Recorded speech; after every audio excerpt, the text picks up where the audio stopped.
दोस्तों नमस्कार, मैं अम्बेश पंत आप सबका स्वागत करता हूं।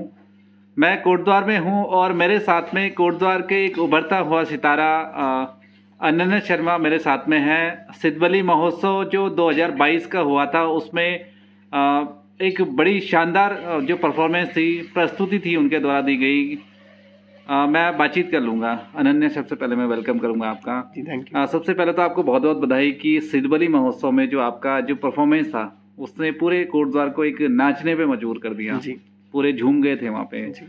आप थोड़ा सा मुझे अपना थोड़ा करियर का बताएंगे कि आपने कहाँ से अपनी एजुकेशन स्टार्ट करी और किस तरह से आपके माइंड में म्यूज़िक की तरफ आपका रुझान हुआ? जी, यहाँ पे सेंट जोसेफ्स कॉन्वेंट स्कूल से मेरी स्कूलिंग हुई है। जी। मैंने यहाँ से अपनी 12th कंप्लीट करी है और म्यूज़िक के लिए बचपन से ही मेरे दिल में एक अलग सी फीलिंग थी। मतलब म्यूज़िक ही करना था मुझे बचपन से। बट क्योंकि आप बच्चे होते हैं, आपको पता नहीं होता करियर के बारे में इतना, तो मुझे ये नहीं पता था कि म्यूज़िक भी एक फील्ड हो सकती है। तो गाता मैं बचपन से था। फिर जब थोड़े बड़े होते रहे तो पता चला कि अच्छा, म्यूज़िक एज अ फील्ड भी आप ले सकते हैं। तो अभी मैं वही कर रहा हूँ, मैं म्यूज़िक में ही आगे अपनी स्टडीज़ कर रहा हूँ। आप थोड़ा सा मुझे बताएं कि जैसे आपने बताया कि बचपन से ही आपका सपना था म्यूजिक में। हालांकि पता नहीं था कि करियर कैसे है, अब आपको पूरा पता है। जी। आप अब थोड़ा सा बताएं कि आपकी जो स्टडी है म्यूजिक को लेकर के वो कहाँ से चल रही?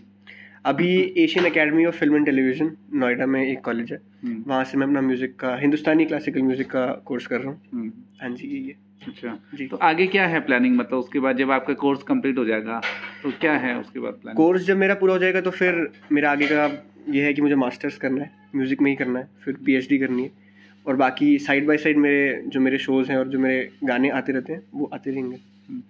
बात की जाए कोटद्वार तो एक छोटा सा शहर में मान के चलूँ, हालांकि यहाँ पे पॉपुलेशन काफ़ी है, लेकिन कहीं ना कहीं कैरियर को लेकर के यहाँ पे तमाम जो कंफ्यूजन स्टूडेंट्स के माइंड में होते हैं, उनका एक ध्येय होता है कि ठीक है वो ग्रेजुएशन करेंगे और उसके बाद पता नहीं होता। तो आप उन स्टूडेंट्स को क्या मैसेज कन्वे करना चाहेंगे? मैं ये कहना चाहूँगा कि पहले तो ये बहुत ज़रूरी होता है कि आप जिस चीज़ में आपको इंटरेस्ट है आप उसमें जाएं। ऐसा नहीं है कि ज़बरदस्ती आप किसी फील्ड में जा रहे हैं। जैसे इंजीनियरिंग है और डॉक्टरी है, हर कोई बंदा नहीं होता उस चीज़ के लायक। आपको जैसे मेरा इंटरेस्ट म्यूज़िक में था, तो आप वही करें जिसमें आपका इंटरेस्ट होगा और आप कभी ना कभी उसमें सक्सेसफुल हो ही जाएंगे। तो यही है कि आप वही करिए जिसमें आपको इंटरेस्ट हो। एक चीज़ मैं आपसे और जानना चाहूँगा, जिस तरह से किसी बच्चे के करियर को उसमें उसके पेरेंट्स का बड़ा रोल होता है, टीचर्स का बड़ा रोल होता है। जी। कहीं ना कहीं आपके फादर भी हायर एजुकेशन में हैं, आपके पापा प्रोफेसर हैं, तो कहीं ना कहीं एक सपना होता है कि बच्चा भी पढ़ाई करके या हायर एजुकेशन लेके पीएचडी वगैरह करे, रिसर्च करे, उसके बाद हायर एजुकेशन में आए। तो क्या मतलब पेरेंट्स का सपोर्ट रहा आपको? पेरेंट्स का सपोर्ट हमेशा से ही था मेरे म्यूज़िक को लेकर।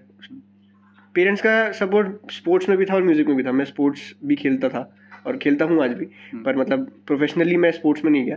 पर पेरेंट्स का सपोर्ट हमेशा से था और पेरेंट्स का सपोर्ट है तभी आज मैं शायद म्यूज़िक कर पा रहा हूँ एज अ प्रोफेशन। और जब पेरेंट्स का सपोर्ट रहता है तो आपके ऊपर एक हाथ तो बना ही रहता है कि मतलब उनका है तो हम अपनी तरफ से एफर्ट पूरा डाल सकते हैं।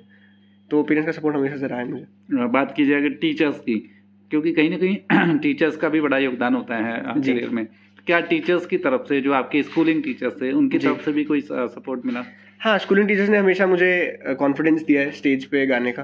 तो हाँ, मैं ये कहूँगा कि उनका भी बहुत सपोर्ट रहा है। खासकर कि जब मैं क्लास 4th 5th में था, जब मैंने पहली बार स्टेज पे गाया था, तो उन टीचर ने मुझे काफ़ी सपोर्ट किया था कि आप जाइए और स्टेज पे गाइए। तो हाँ, मैं कहूँगा कि उनका भी हाथ था मेरी जर्नी में अभी तक की। अच्छा, बात की जाए अगर कोटद्वार की बात की जाए, कोटद्वार कण्व नगरी के नाम से भी अब फेमस होने लगा, कण्व नगरी के नाम से जाना जाने लगा। हिंदुस्तान का जो नाम है, भारत का नाम इसी जगह से पड़ा, यानी भरत, जो राजा भरत रहे, उनकी जन्मस्थली भी यही रही। तो कोटद्वार की डेवलपमेंट को लेकर के या कुछ आपके माइंड में, जब आप एक सक्सेसफुल अपने प्रोफेशन में हो जाएंगे, तो कोई प्लानिंग आपके दिमाग में? क्योंकि कहीं ना कहीं आपकी स्टडी भी यहीं से हुई है। जी, डेवलपमेंट कोटद्वार का मैं ये कहूँगा कि अभी भी मैं देखता हूँ कि काफ़ी जगह पर बहुत कूड़ा कचरा ये सब चीज़ें रहती हैं। तो अगर मैं कुछ बन जाता हूँ, किसी स्टेज पे पहुँच जाता हूँ, किसी बड़े मुकाम पर पहुँच जाता हूँ, तो मैं इन चीज़ों पे भी काफ़ी फोकस करूँगा कि वो जो गंदगी है जो आसपास अभी भी पड़ी रहती है वो ना रहे और वो साफ रहे जगह। अच्छा, एक मैं आखिरी आपसे सवाल करूँगा। बहुत सारे बच्चे हैं जो आपके म्यूज़िक के फील्ड में जाना चाहते हैं, उनके लिए आपकी क्या एक सजेशन होगा या क्या मैसेज उनके लिए आपका होगा? मैं ये कहूँगा कि नामुमकिन जैसी कोई चीज़ होती नहीं है, ये खाली आपका दिमाग है जो आपको बोलता है कि ये आप कर सकते हैं, ये आप नहीं कर सकते हैं। कुछ नहीं है, मेहनत करिए, एवरीथिंग इज़ पॉसिबल। तो मैं ये कहूँगा कि अगर आप म्यूज़िक में जाना चाहते हैं तो ऑफ कोर्स पॉसिबल है, पर आपको मेहनत करनी पड़ेगी। तो यहाँ पे अगर म्यूजिक की बात की जाए तो यहाँ पे क्या क्या एक संभावना की अगर बात की जाए, क्योंकि कहीं ना कहीं आपको भी आपका इंटरेस्ट म्यूजिक में था और आपको यहाँ से दिल्ली एनसीआर जाना पड़ा, आप नोएडा में संभवतः जो कॉलेज है वो नोएडा में स्थित है, यहाँ पे आप क्या देखते हैं कि किस तरह से डेवलपमेंट होना चाहिए? यहाँ पे मैं कहूँगा कि एक या फिर कम से कम 2-3 तो कॉलेज ऐसे होने चाहिए आस पास, मैं कह रहा हूँ, कि जो आपको म्यूज़िक की डिग्री देते हों, क्योंकि जो यहाँ का स्टूडेंट है अगर उसको म्यूज़िक में कुछ कोर्स करना है तो उसको बाहर ही जाना पड़ रहा है। तो यही कहूँगा कि यहाँ पे भी कुछ ना कुछ तो होना ही चाहिए ताकि जो स्टूडेंट है वो यहीं रहे और यहीं पे पढ़ाई करे अपनी। चलिए, मेरी बहुत बहुत शुभकामनाएं आपको, आपका जो सफल करियर के लिए मैं बहुत बहुत शुभकामनाएं देता हूं आपको, और निश्चित तौर पे आप एक कामयाब होकर के एक बड़े प्लेटफॉर्म पे जाकर के कहीं ना कहीं कोटद्वार में म्यूज़िक के फील्ड में एक डेवलपमेंट कर पाएंगे और म्यूज़िक की दिशा में एक नई पहचान कोटद्वार को दिला पाएंगे। Thank you.